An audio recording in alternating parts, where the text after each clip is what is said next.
오늘 우리에게 주신 하나님의 말씀은 이사야서 17장 10절의 말씀입니다. 이사야서 17장 10절 한 절의 말씀은 매우 간단합니다. 이사야서 17장 10절을 다 함께 읽어보도록 하겠습니다.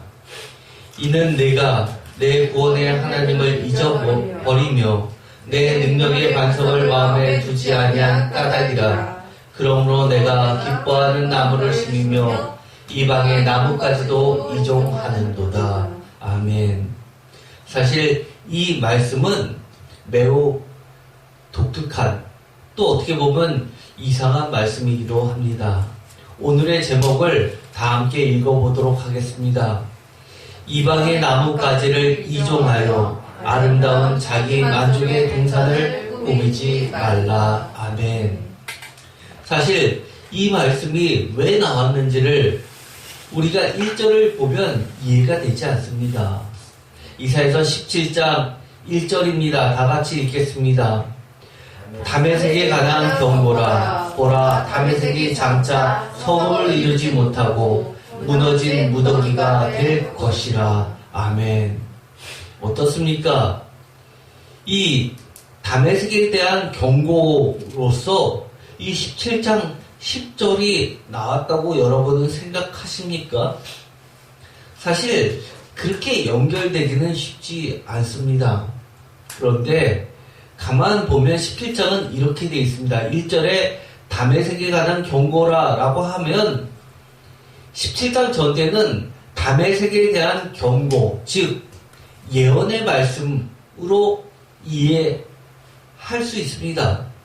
왜냐하면 우리가 이미 살펴본 것처럼 이사야서 17장은 열국에 관한 심판장, 즉 13장부터 23장까지 계속되는 많은 만국의 나라들에 대한 경고의 말씀으로 되어 있는데, 예를 들어서 13장은 바벨론으로부터 시작해서 23장은 두로와 시돈의 이야기로 끝나는, 그리고 그 중간중간에는 여러 가지 나라들, 예를 들어서 13, 14장은 바벨론, 15, 16장은 모압, 그리고 지금 17장은 다메섹, 18장은 구스, 그리고 19장은 애굽, 이집트, 이런 식으로 이스라엘 주변에 있는 만국에 대한, 열국에 대한 이야기들로 가득 차 있습니다.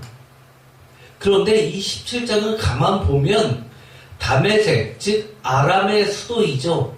다메섹의 심판을 선포하는 것이 4절부터는 이렇게 되어 있습니다. 다 같이 읽겠습니다.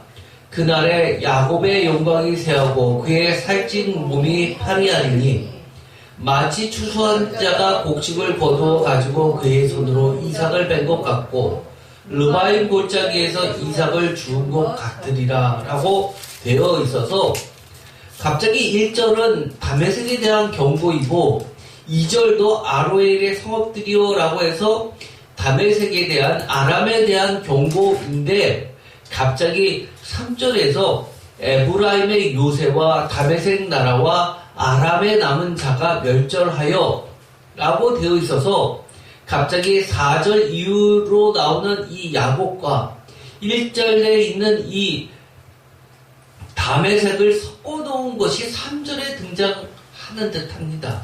우리가 통독을 하다 보면 이 17장이 열국에 대한 심판인가, 다메섹에 대한, 즉 아람에 대한 심판인가, 아니면 아닌가, 다른 것을 나타내는가 헷갈릴 때가 있습니다. 맞습니다.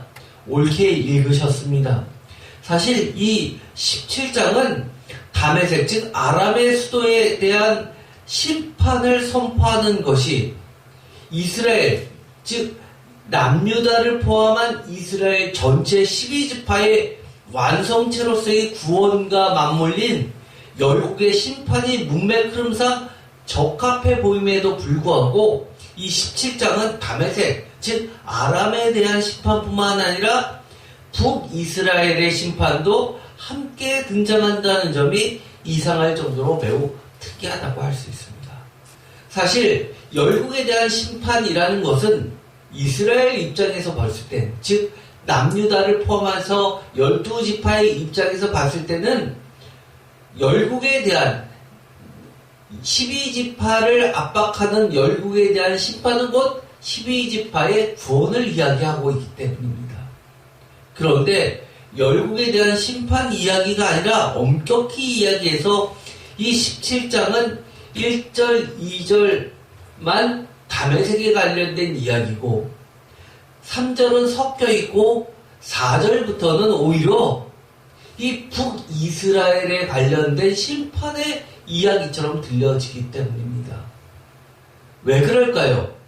이것은 우리가 이미 이사야서 7장에서 살펴본 것처럼 남유다 앞에 놓여 있는 북이스라엘과 아람의 연합군, 즉 흔히 이야기하기를 에브라임 시리아 연합 전쟁을 염두에 둔 경고의 말씀으로 보이기 때문입니다. 왜 하나님께서 12지파 중에서 예레미야에서 보면 북이스라엘을 뭐라고 이야기하냐면 언니라고 이야기합니다. 자매 언니, 즉 남유다는 동생이라는 뜻이죠. 그리고 야곱의 축복을 보더라도 에브라임은 장작격으로 나옵니다. 유다가 장작격으로 나오지 않습니다. 그래서 이 장작격인 에브라임을 따라서 10개 지파나 북이스라엘로 가게 되고 남유다와 그리고 막내격만 사실은 2지파만 남유다에 남게 됩니다. 그런데 이 17장에서 다메섹에 대한 심판을 이야기하면서 갑자기 시리아 에브라임 연합전쟁을 심판하는 것처럼 이야기하는 것은 이 이사야서 전체를 쉽게 말해서 요약해서 중간 형태로 요약해서 중간 요약 보고서처럼 이사야서 전체를 경각심을 불러일으키는 심판의 요약처럼 들려주고 있다는 겁니다. 사실 엄격히 이야기하면 이 17장은 7장 다음에 이 이야기가 놓여 있으면 이해하기가 아주 쉽습니다. 에브라임 시리아 두 나라는 남유다 입장에서는 하나님의 심판을 당하는 자들이고 남유다는 그와 반대로 구원을 입는 존재들입니다. 그런데 거기에 놓여있지 않고 이 열방에 대한 심판 가운데 왜 다메섹에 대한 이야기는 조금이고 오히려 대부분을 이 야곱에다가 할애하고 있냐는 겁니다. 즉 이 17장은 현재 구원을 위해 선택된 새 이스라엘 백성인 기독교인들조차도 에브라임 시리아 연맹처럼 열방에 섞여 살 수밖에 없는 성도가, 즉 다원주의적 사회 속에서 살아갈 수밖에 없는 믿음의 백성들이 어떻게 하나님의 심판을 피하고 구원을 끝까지 이룰 수 있는지 그 경각심을 일깨워주는 이사야서 전체의 심판과 반대인 구원에 대한 요약판이라고 할 수 있습니다. 이 17장을 잘 이해한다면 우리가 이 시리아 에브라임의 멸망처럼 이 섞여서 다메섹이 멸망당할 때 에브라임도 섞여서 하나로 취급되는 것이 아니라 오히려 분리되어 남유다처럼 그렇게 온전한 12지파의 구원을 바꾸는 존재가 될 수 있음을 요약해서 전해주는 말씀이라는 겁니다. 이 이사야서 17장을 보면 이렇게 되어 있습니다. 9절에 보면 그날에라고 되어 있습니다. 그날에 그 견고한 성읍들이 옛적의 이스라엘 자손 앞에서 버림받은 숲풀 속의 처소와 작은 산 꼭대기의 처소 같아서 황폐하리니, 즉 그날이 오면 이스라엘 백성들은 황폐하게 된다는 겁니다. 그런데 이 10절은 왜 그렇게 되는지 직접적으로 설명을 해주고 있습니다. 다 같이 읽겠습니다. 이는 내가 내 구원의 하나님을 잊어버리며 내 능력의 반석을 마음에 두지 아니한 까닭이라. 그러므로 내가 기뻐하는 나라를 심으며 이방의 나무까지도 이종하는도다. 어떻습니까? 왜 북이스라엘이, 즉 하나님에 의하여 선택된 대부분의 10개의 지파나 대부분의 백성들이 도매급으로 이 열방의 심판을 받을 때 함께 묻어서 심판을 받아야 되는지, 그 이유는 하나님 입장에서는 이렇다는 겁니다. 내가 내 구원의 하나님을 잊어버렸기 때문이다. 내 능력의 반석을 마음에 두지 아니한 까닭이다라면 여기까지는 그러면 심판의 적절한 이유가 되겠지라고 대부분은 그렇게 수긍을 할 겁니다. 그런데 그러므로 라고 하는 그 하반절의 이 말씀은 매우 특이합니다. 다 같이 읽겠습니다. 내가 기뻐하는 나무를 심으며 이방의 나무까지도 이종하는도다. 표준세번역으로 이 하반절을 읽어볼까요? 다 같이 읽겠습니다. 이방신을 섬기려고 이방의 묘목으로 신성한 동산을 만들었구나. 어떠신가요? 동산 하니까 무엇이 생각나나요? 에덴 동산이 먼저 생각나야 하지 않습니까? 신성한 동산은 에덴 동산 같지만 이것은 에덴 동산을 대체하는, 그들이 굉장히 거룩하고 신성한, 마치 하나님이, 신이, 절대신이 계신 곳처럼 여기는 동산을 꾸몄다는 겁니다. 그런데 이 신성한 동산 한가운데는 하나님이 계신 것이 아니라 이방신이 존재하고, 그 이방신을 섬기려고 온갖 아름다운 이방의 묘목으로 심으며 동산을 가꿨다고 이야기를 합니다.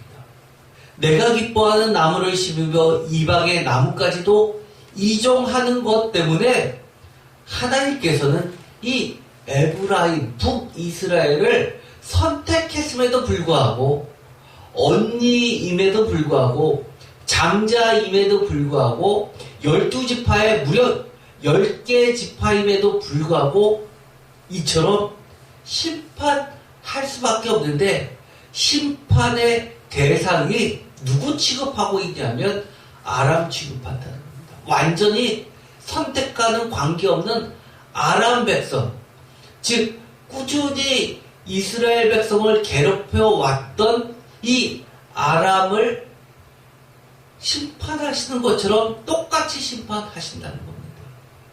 아람 하면 무엇이 생각납니까? 엘리야 선지자, 엘리사 선지자가 생각나지 않습니까? 그토록 아람에 대해서 하나님께서는 얼마나 하나님의 백성들을 구원하려고 애쓰고 선지자를 보내와서 많은 시간을 그들과 함께 보냈음에도 불구하고 이제는 그렇지 않고 마치 아람을 심판하듯이 그렇게 심판하게 됐다는 겁니다. 이유는 내가 기뻐하는 나무를 심으며 이방의 나무까지도 이종했기 때문이랍니다. 그러면서 11절, 내가 심는 날에 울타리를 두르고 아침에 4시가 잘 발육하도록 하였으나 근심과 심한 슬픔의 날에 농작물이 없어지리라. 흉작이 된다라고 하는 이것은 전체적으로 9절에 황폐하리니와 짝을 이뤄서 11절에도 이처럼 없어진다, 흉작이 된다, 시적으로 이야기하면 같은 뜻을 다른 두 개의 단어로 앞뒤를 싸고 있는 것처럼 멸망시키겠다고 이야기합니다. 여기서 우리가 반드시 기억하고 스스로에게 물어야만 됩니다. 이사야서 17장 10절에 있는 것처럼 내가 기뻐하는 나무를 심으며 이방의 나무까지도 이종하며 에덴 동산을 능가하는 신성한 동산을 만들려고 하는 것들은 과연 무엇이었길래 그럴까라는 겁니다. 사실 이 부분에 대해서는 그렇게 성경에 자세하게 언급되어 있지는 않습니다. 우리가 이 글자 그대로 해서 내가 기뻐하는 나무를 심으며 이방의 나무까지도 이종했던 이것은 명확하게 남유다에서는 찾아볼 수 있습니다. 어떤 것이 있었죠? 아하스 왕이 나중에 아수르의 힘을 빌려서 에브라임 시리아 전쟁에서 승리하고 난 이후에 그들의 화려한 그 이방 신전을 보고 제사장을 보내서 심지어 도면을 직접 가지고 와서 크고 화려한 새 제단을 성전에 설치하고 옛 제단은 따로 창고에 두고 중요한 일을 이 왕이 물을 때만 사용하고 일반 백성들한테는 이 이종했던 이방의 나뭇가지를 가져와서 심었던 것으로 그 성전을, 하나님의 성전을 꾸민 사건이 있었습니다. 그런데 이 북이스라엘에게는 그렇게 구체적으로 언급한 상황이 별로 눈에 띄지는 않습니다. 그러나 우리가 열왕기상하, 역대기상하를 보면 북이스라엘은 그런 것들을 언급하기조차도 부끄러울 정도로 만연했던 것만은 확실합니다. 예를 들어서 아합 같은 경우는 정말 이방 여인을 왕비로 삼아서 온갖 더러운 잡신을 다 가지고 들어왔던 사건입니다. 그런데 이것은 이 두로와 시돈의 영향을 더 많이 받은 그 예이지, 여기 있는 것처럼 다메섹, 아람의 것을 흉내낸 것처럼 보이지는 않습니다.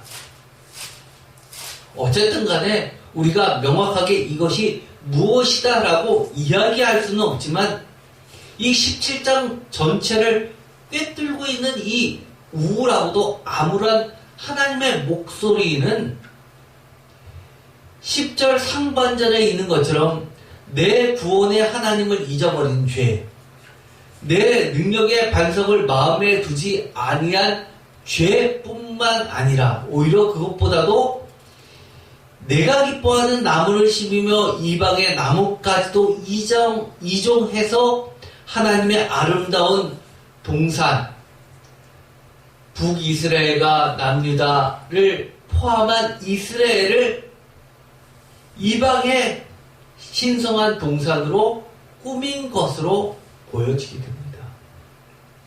이런 모습이 우리에게는 없을까요? 이사야서 17장 6절에 보면 이렇게 되어 있습니다. 6절, 그러나 그 안에 주울 것이 남으리니 감람나무를 흔들 때 가장 높은 가지 꼭대기에 과일 2-3개가 나무 같겠고 무성한 나무의 가장 먼 가지에 4-5개가 나무 같으리라. 이스라엘의 하나님 여호와의 말씀이니라.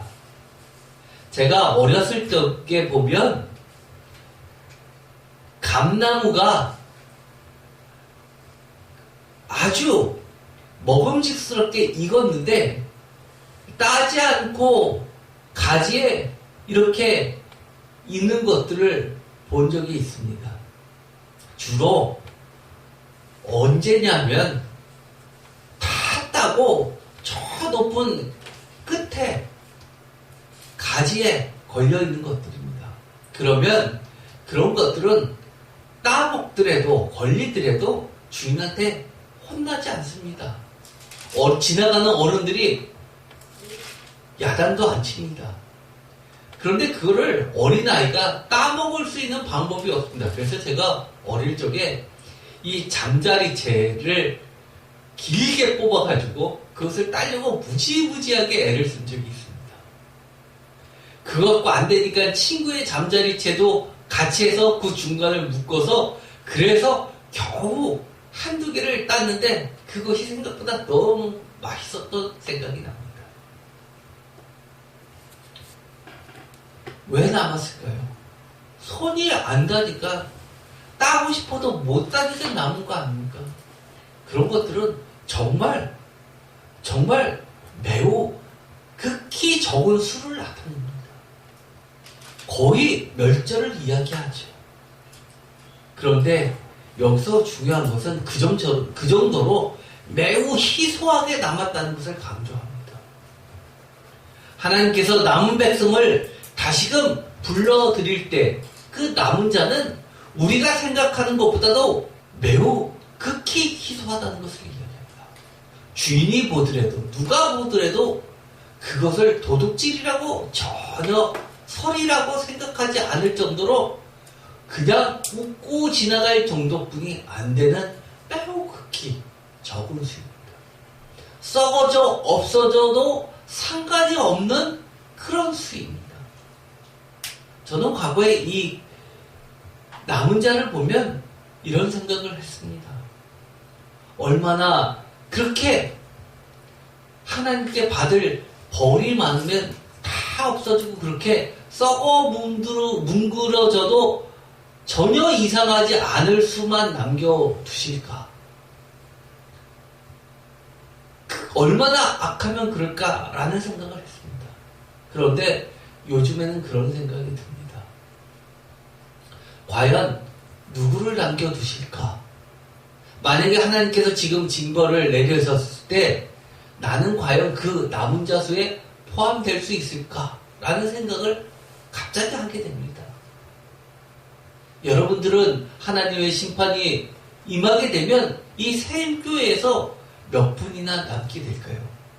여기 계신 분은 속으로 여기서 다 없어져도 나는 남겠지라고 생각하십니까? 그렇다면 다 없어지고 한두 사람분만 남게 된다면 어떤 성도가 남게 될까요? 저는 딴 것보다도 이런 생각이 듭니다. 남았을 때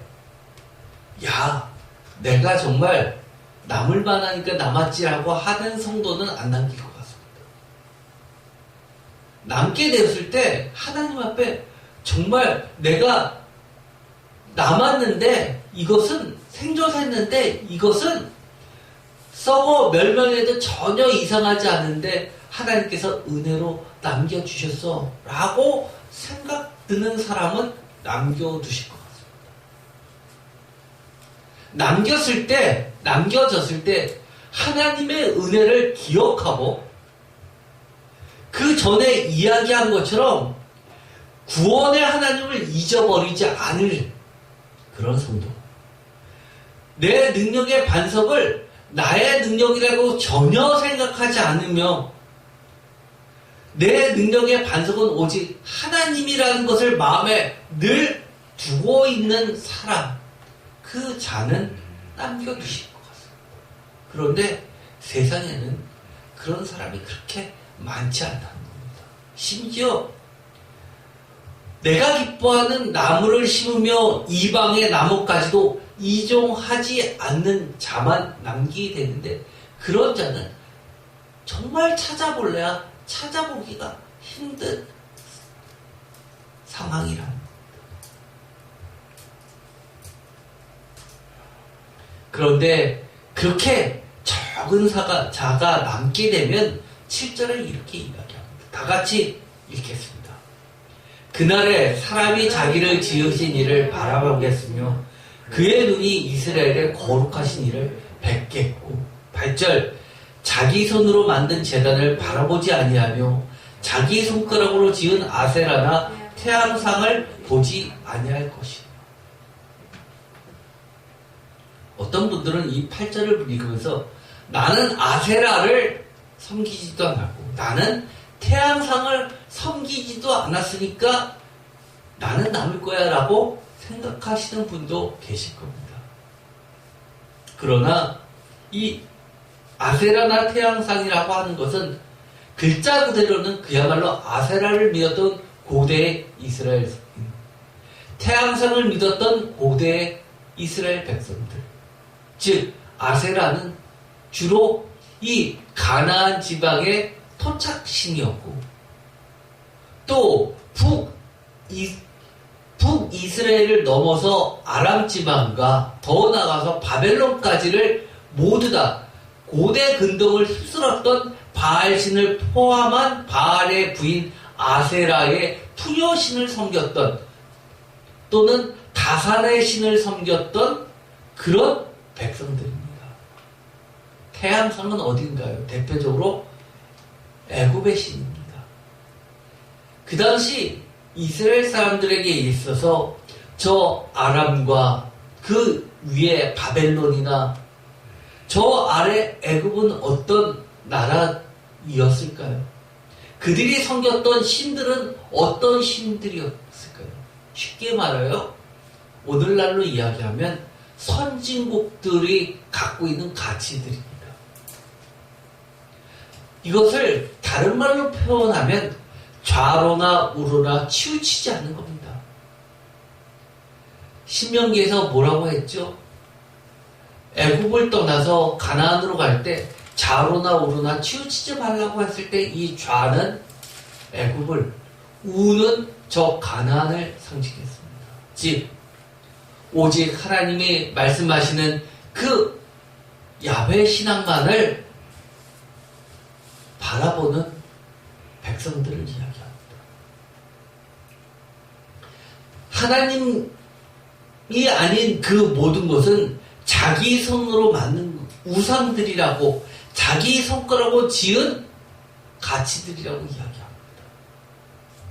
오늘날에도 많은 기독교인들이 미국의 선진국의 기독교 문화가, 또는 영국이나 유럽의 기독교 문화를 그대로 답습하는 경우들이 있습니다.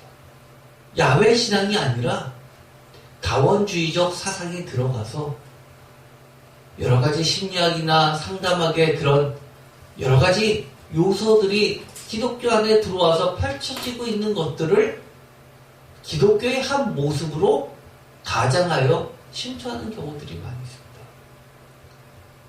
미국에 있는 한국의 감리교가 왜 미국의 연합감리교회를 구성했다가 지금 분리됐습니까? 동성애라는 것 때문에 결국 분리되었습니다. 한국의 감리교는 그것에 동참할 수 없다라고 해서 미국 감리교 연합체를 구성하고 있었다가 연합감리교에서 탈퇴해서 지금 내년부터는 한국에 소속이 돼서 한국감리교로, 미국의 감리교는, 미국의 한국의 교회들은 서울 남연에 소속이 됐습니다. 그것도 강남 지방에 소속이 됐습니다. 소속을 바꾼 거죠. 우리는 거기에 따라갈 수 없다. 그리고 많은 미국의 교회들이 열린 교회를 지향합니다.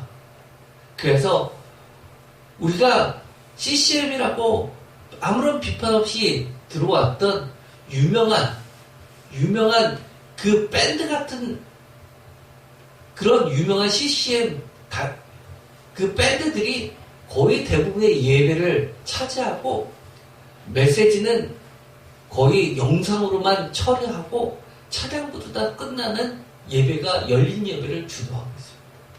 한국에도 그런 것들이 들어왔죠. 그런 교회들은 굉장히 부흥했습니다. 비록 최근에 코로나 영향으로 인해서 교회에서 찬양을 못하게 하니까 그것들이 많은 힘을 잃었습니다. 저는 이 모든 것들이 하나님의 보이지 않는 손이라고 믿고 있습니다. 그런 것들에 대해서 하나님이 제거하시려고 하는 심판이라고 보고 있습니다.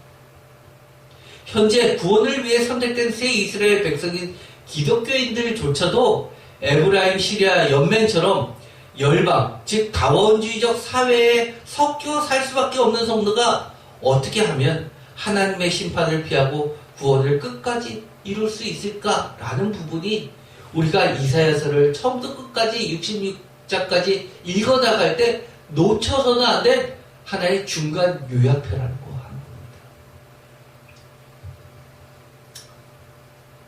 그 질문에 대해서 여러 가지를 생각해 볼 때 성경에 있는 말씀 그대로 1차적으로 생각하면 그렇습니다.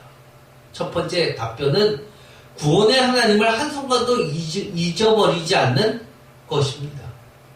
두 번째는 능력의 반석에 하나님만을 마음에 두는 겁니다. 세 번째는 사람이 자기를 지으신 이를 바라보고 그의 눈이 이스라엘의 거룩하신 이만을 보는 겁니다.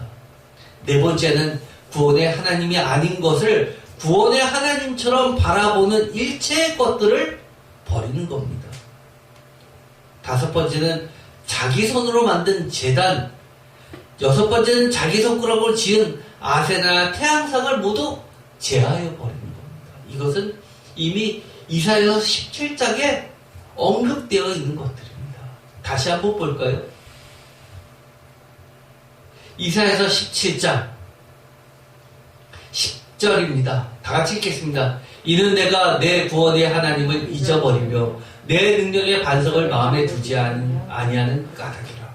즉, 내 구원의 하나님을 잊어버리지 않아야 되는 것, 내 능력의 반석을 마음에 두지 아니하는 것, 이런 것들이 답변이 되겠죠. 또 무엇이 있었나요?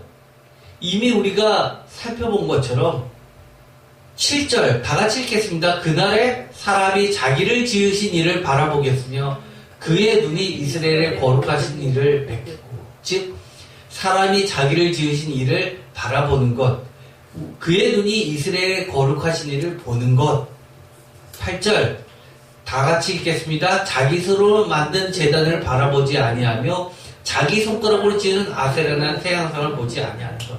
자기 손으로 만든 제단을 바라보지 않는 것, 자기 손가락으로 지은 아세라나 태양상을 보지 아니하는 것, 이런 것들이 답변입니다. 예를 들어서 지금 기독교인들은 자기 손으로 만든 제단을 바라보지는 않습니다. 그러나 자기 손으로 만든 제단이 상징적으로 무엇일까요? 하나님의 것들을 그대로 받아들이는 것이 아니라 내 마음과 내 생각과 나의 능력과 나의 헌금과 나의 모든 권력을 이용하여서 교회를 좌지우지하는 것들입니다. 장로가 되고 나서 헌금을 많이 하면 권사라도 담임 목사님을 찾아가서 이런 설교하지 마세요. 저런 설교하지 마세요. 그런 것들이 얼마나 많이 있습니까? 심지어 교회 전도를 위해서 승마교실 만들고 골프 강습회 열고 골프 치면서 선교해야지요. 저는 그런 것들에 대해서 매우 보수적으로, 저는 그런 것들을 화해 좋게 보지 않습니다. 매우 경계합니다. 심지어 제가 과거에 사업하면서 그렇게 선교 헌금 많이 할 때도 제 자신은 골프 한 번 안 쳤습니다. 골프 한 번 치려면 돈이 얼마 많이 듭니까? 차라리 그 돈 갖고 직접적으로 선교하는 게 훨씬 낫습니다. 자기 즐길 거 다 즐기면서 마치 거룩한 사명 감당하는 것처럼 자기 손으로 만든 제단을 바라보지 마십시오.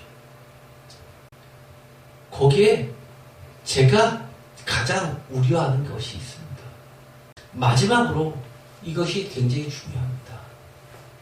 10절에 있는 것처럼 이종하는 것입니다. 이방에 내가 보기에 가장 그럴싸해 보이는 것들로 꾸며서 마치 나는 하나님의 제단을 아름답게 꾸미고 하나님의 말씀을 풍성하게 만드는 것처럼 그렇게 말은 하지만 사실은 우리가 괜찮아 보이는 것들을 가지고 교회에 갖고 들어오는 거죠.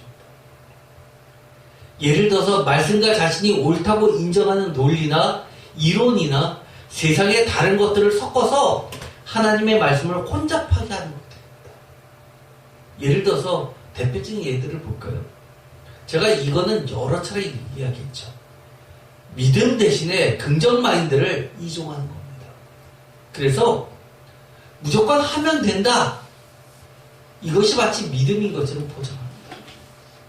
이것처럼 어리석은 것이 어디 있습니까? 군대에서 하면 된다고 우리가 믿음 생활을 하는 것도 군대처럼 무조건 하면 된다라고 가르치는 거 저는 이것처럼 위험한 거 없습니다. 오히려 성경에서 이 긍정 마인드 하면 된다 식으로 했던 가장 큰 원죄 그게 뭔가요? 선악과 따먹는 거 아니었습니까?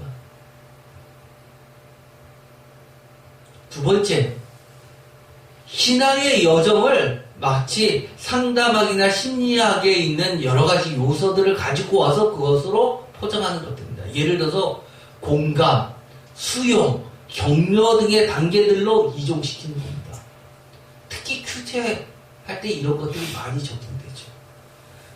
성경 공부하면서 모여가지고 그 모임에서 목회자도 없이, 심지어 목회자도 그렇습니다.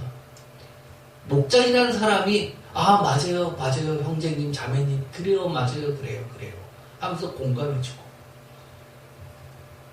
힘내세요 하고 격려해주고 기도할게요 하면 그것이 마치 자신의 생각이 모두 다 하나님의 뜻인 것처럼 포장되는 겁니다.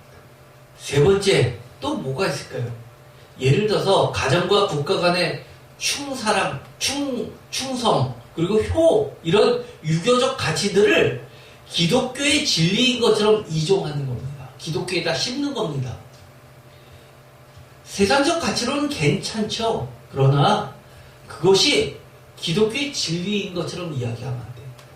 예를 들어서 가장 대표적인 게 뭘까요? 예수님께서 십자가에서 돌아가실 때 어머니 마리아를 밑에 있는 어머니 마리아를 두면서 안타까워서 이 사랑하는 제자에게 보라 내 어머니다 라고 하면서 어머니를 맡겼다고 효심을 강조하는 거예요. 이것처럼 어리석인 것이 어디 있습니까? 그것은 제가 뭐라고 그랬죠? 예수님께서는 그 당시에 가연설 마치 귀신이 잠깐 육체를 빌려서 들어왔다가 십자가의 고통도 느끼지 않고 다시 하늘로 돌아가는 그래서 떠나가는 것이 아니라 실제로 우리 인간과 똑같이 어머니를 통해서 태어난 그런 육신으로 오신 분이라는 것을 강조하는 겁니다. 그래서 요한복음에 보면 창으로 찌르니까 물과 피가 나왔다는 것도 마찬가지입니다. 참 육신으로 왔다는 겁니다. 말씀이 육신이 되었지만 그 육신 또한 우리 인간과 전혀 다르지 않다는 겁니다. 또 어떤 것을 이종하나요? 예를 들어서 하나님의 축복을 불교나 샤머니즘적으로 복으로 이종시키는 겁니다. 예를 들어서 복을 많이 보고 승진이 잘 되고 사업이 잘 되고 돈을 많이 벌면 굉장히 신앙심이 좋고 하나님의 축복을 받고 하나님이 인정해 준 사람처럼 생각하는 겁니다. 제가 보기에 진실한데요. 별로 돈을 못 버는 사람 주변에서도 많이 봅니다. 그래서 제가 가끔은 그런 이야기를 하죠. 돈 못 벌어도 그럴 거 부러워하지 마세요. 권사님은 누구보다도 굉장히 신실하신 분입니다. 그러면 충분하죠. 하나님이 인정해 주시면 됐죠. 라고 얘기합니다. 어떤 분들은요. 자기가 돈을 많이 못 벌어가지고 헌금을 많이 못해서 장로 못했다고 이야기하시는 분 계십니다. 이것처럼 어리석은 말이 어디 있습니까? 그렇지 않습니다. 그런 걸로 기독교의 진리들을 꾸미지 마십시오. 갖다 심지 마십시오. 또 뭐가 있나요? 유교적 입신양명을 하나님의 영광을 돌리는 것을 이종하는 겁니다. 이게 특별히 중고등부 학생들을 그리고 아동부 교육부를 향해서 많이 설교합니다. 하나님께 영광 돌리려면 열심히 공부해가지고 정말 사회에서 영향력 있는 사람이 돼서 하나님께 영광 돌리라고 합니다. 맞는 것 같지만 사실 이거는요 굉장히 유교적 입신양명입니다. 사회에서 잘 나간다고 하나님께 영광 돌리니까 하나님의 영광이 그렇게 하찮습니까? 하나님의 영광은 우리가 돌리든 안 돌리든 이 땅에 차고도 넘치는 겁니다. 우리가 이사야서 6장에 보면 어떻게 표현합니까? 이사야 선지자가 뭐를 보았습니까? 하나님의 영광이 성전에 가득 찬 것을 보았습니다. 하나님을 보았나요? 아니요. 옷자락만 겨우 봤습니다. 너무나 가득 차고 너무나 거대하니까 다른 거는 보이지도 않습니다. 오히려 우리는 하나님께 영광 돌릴 수 있는 은혜 주신 걸 감사해야 될 겁니다. 그거를 증거하는 겁니다. 우리가 정말 조심해야 되는 것은요, 이 간증 집회 가면은요, 정말 이거는 하나님께 영광 돌리는 거 맞나? 자기 자랑 아닌가? 이렇게 생각될 때가 너무 많습니다. 또 6번째는 이건 정말 조심해야 됩니다. 성령의 계시와 활동을 불교나 샤머니즘에 예를 들어서 귀신을 소환해서 어떤 예언을 하거나 미래를 예측하는 것, 예를 들어서 또 축기를 하고 귀신을 몰아내고 그리고 위안을 주는 것, 미래를 맞추는 점치는 행위들 또는 운명을 바꾸는 행위들로 이종시키는 겁니다.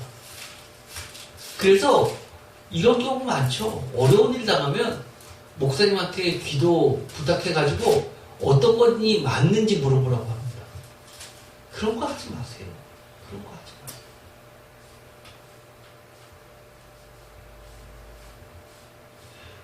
심지어 기도원에 가면, 기도하려고 하면 옆에서 그럽니다. 무슨 문제 때문에 오셨습니까? 저기 아주 영이 밝으신, 기도만 하면 탁 응답해 주시는, 밝게 알려주시는 집사님, 권사님 계십니다라고. 그런 거 쫓아가지 마세요. 귀신의 장난거리입니다. 제가 이 얘기 하나 해드릴까요? 과거에 제가 어깨가 너무 아파서 팔이 안 올라갔습니다. 뒤로도 안 제껴지고 그런데요, 어깨에 안수하고 예배를 드리고 나서 기도를 해주셨습니다. 그리고 나서 마지막에 뭐라고 하시는지 아십니까? 제 어깨에 일장기가 꽂혀 있어가지고 팔이 그렇게 아픈 거라고 했습니다. 50견이 온 건지 일장기가 꽂혀 있다는 겁니다. 그러면서 조상 중에 친일파가 있냐고 물어봤습니다. 기도해서 그 일장기를 뺐다는 겁니다. 정말 말도 안 되는 그런 사람들이 있습니다. 7번째, 이거는 정말 우리가 경계심 없이 받아들인 것 중 하나입니다. 기독교의 사랑을 구원을 목적으로 하는 것인데도 불구하고 구원과는 아무런 관계없이 선행이나 세상 구원을 따르는 도덕적 가치 등으로 NGO 활동이나 아니면 큐어 축제 지지, 동성애 지지 등 정치적 다수주의로 그것이 마치 민주주의가 기독교인 것처럼 이종시키는 것들입니다. 그래서 목사님들도, 많은 목사님들이 이 큐어 축제나 동성애를 지지하시는 분들이 많습니다. 성명서까지 내보내죠. 차별금지, 예수님이 차별을 금지하셨다고 그것을 성명을 발표하시는 분들이 계십니다. 미국의 감리교는 이미 그거 갖고서 쪼개졌습니다. 사랑, 구원만이 다냐라고 이야기하는데 사실은요, 성경에서 이야기하는 가장 높은 가치의 사랑이 뭡니까? 정말 내 가족을 사랑하고 내 이웃을 사랑한다면 무엇을 해야 됩니까? 구원을 전해줘야죠. 구원시켜야죠. 그런데 그것은 듣기 싫다고 어려운 사람에게 선행을 베푸는 것, NGO 활동을 하는 것으로 충분하다는 듯이 그렇게 하는 경우가 있습니다. 심지어 이렇게 얘기하는 목사님의 설교도 들어본 적이 있습니다. 남을 도와줄 때 예수님 얘기하지 말고 그냥 도와주라고. 헌금 갖고 여러 물품을 사가지고 도와주는데 왜 예수님 얘기를 하지 말아야 됩니까? 헌금 갖고 그 물건을 샀는데. 저는 그것처럼 말도 안 되는 거 없다고 봅니다. 그런 것들로 기독교의 가치를 자기가 하나님을 잘 믿는다고 착각하지 마십시오. 8번째, 세상에서 얻게 되는 삶의 지혜들 있지 않습니까? 그런 것을 마치 하나님이 지혜 주셔서 이렇게 했다는 식으로 얘기하지 마십시오. 세상의 지혜를 하나님의 지혜로 이종하지 마십시오. 예를 들어서 가정이나 직장이나 사업이나 친구나 사업 관계나 인간관계 등에서 얻게 되는 여러 가지 지혜들이 있습니다. 예를 들어서 들어볼까요? 가장 대표적인 것이 서로 주고받는 이권 행위입니다. 예를 들어서 저 사람은 분명 악합니다. 그런데 이런 얘기들 많이 하죠. 너는 아쉬운 일이 생기지 않을 때가 없겠느냐라고 합니다. 너가 마음에 안 들어도 저 사람을 좀 도와주면 나중에 너가 부탁한 일이 생길 때 저 사람도 도와줄 수밖에 없다고 이야기합니다. 너무 무자르듯이 그렇게 옳고 그른 거 따지면서 하지 말라고 합니다.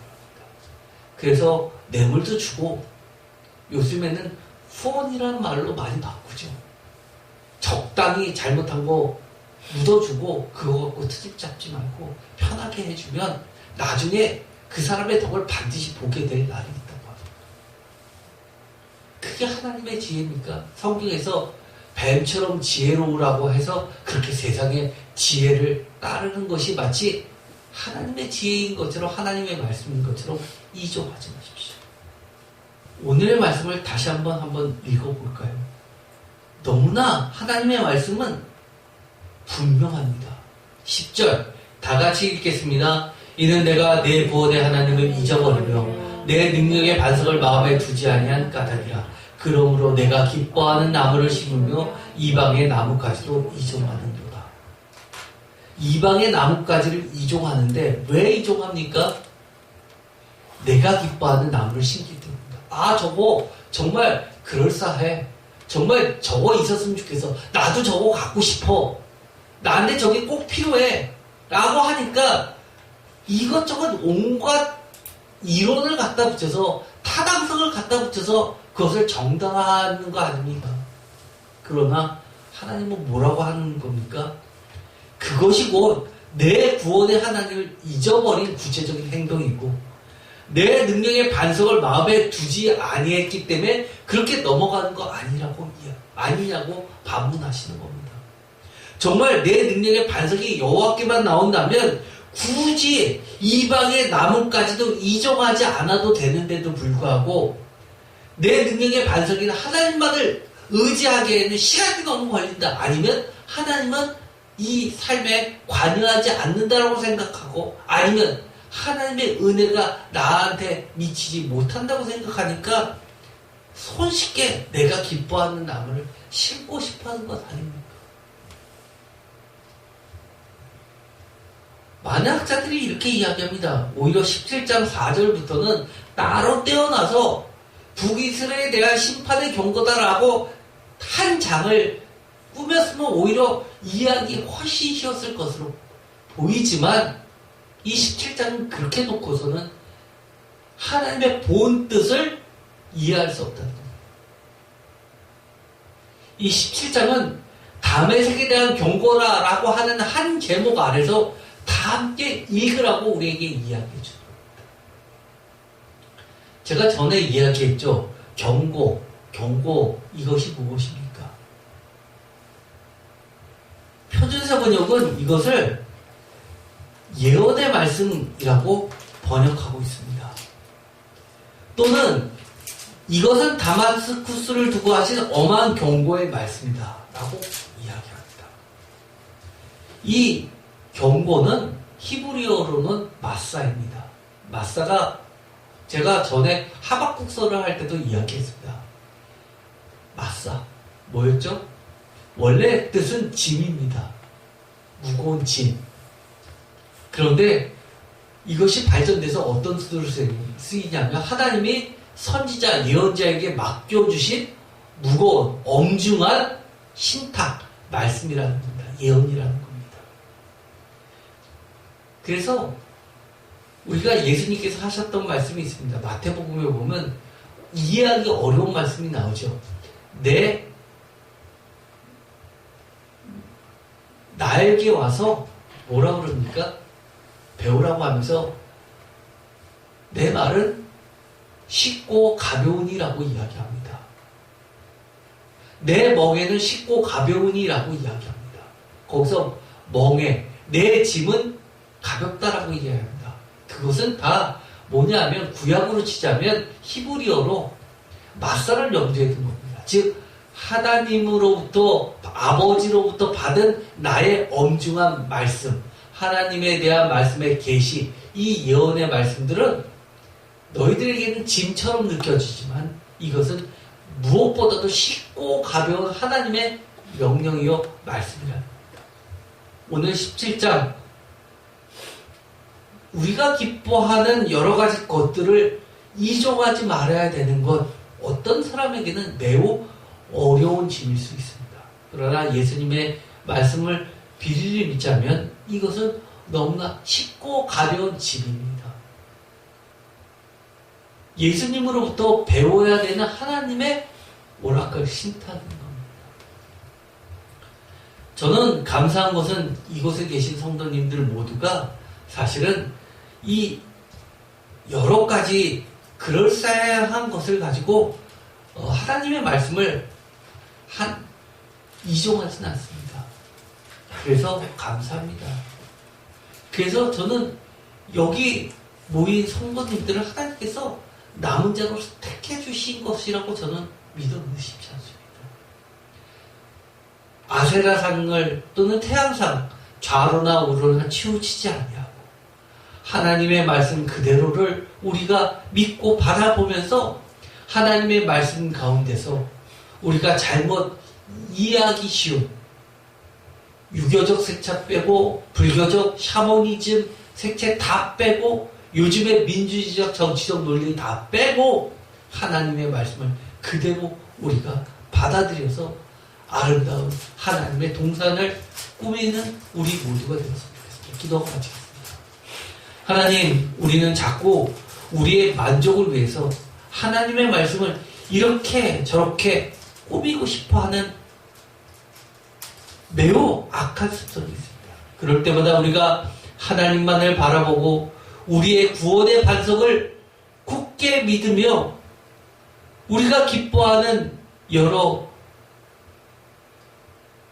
이방의 나무들을 이종하지 않게 하여 주옵소서. 하나님의 명령과 하나님의 말씀만을 있는 그대로 믿으며 따라감으로써 다메섹의 경고가 우리에까지 미치지 않게 하여 주시옵소서.